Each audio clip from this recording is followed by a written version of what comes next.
Thierry Neuville a donc reçu sa voiture de société. Et justement, à ce sujet, Gérald Burry a profité des Fleet Europe Awards à Prague pour mieux comprendre le phénomène des voitures de société qui occupe tout de même 60% de nos routes. Et si la solution c'était le tram? Non. À Prague, on a beaucoup parlé mobilité, voitures de société, calèche, horloge, quart de main. C'est maintenant. Rester dans sa voiture pendant 2 heures pour faire 3 km, c'est franchement pas efficace. Ben non.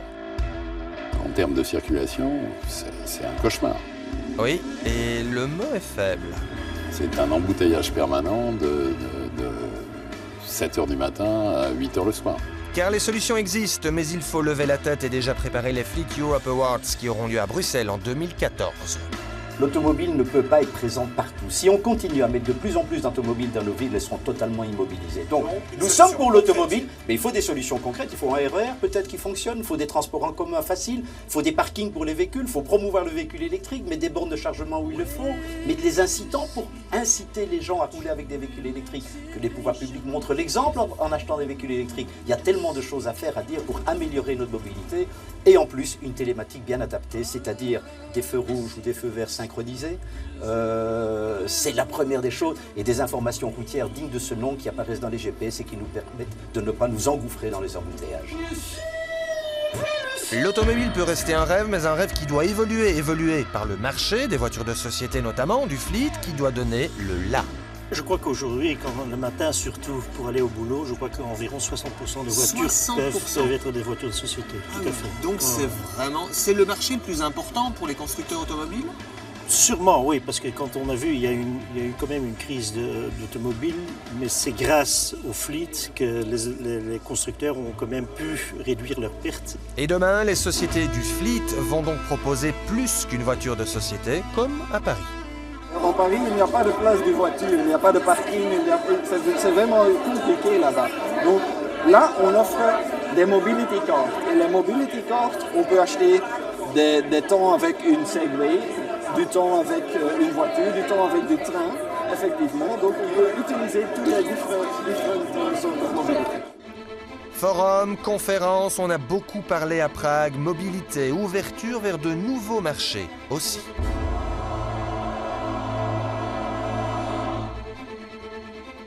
Gérald Burry, RTBF, que pensez-vous de l'ouverture des marchés du fleet vers l'Est, par exemple? Ou Istanbul? À Istanbul en voiture, je peux vous dire que c'est rock'n'roll. C'est plus que rock'n'roll. Il n'y a pas de règle. Si vous avez 4 lignes sur l'autoroute, il y a 6 lignes de voitures. D'accord. Le feu rouge n'est pas toujours respecté. Donc comment vous faites pour que votre fleet soit performant, opérationnel et qu'il rapporte? Comme dans tous les marchés émergents, c'est une question de temps et d'éducation.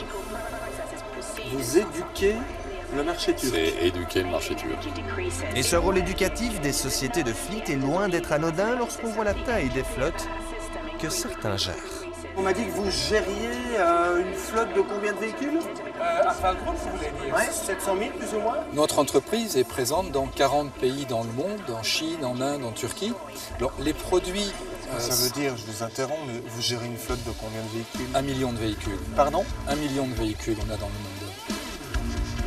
Et ces véhicules resteront de 3 à 5 ans dans les flottes des sociétés. Après, c'est le business des sociétés de remarketing. Il faut reséduire une autre clientèle, celle de l'occasion devenue très exigeante. Elle aussi.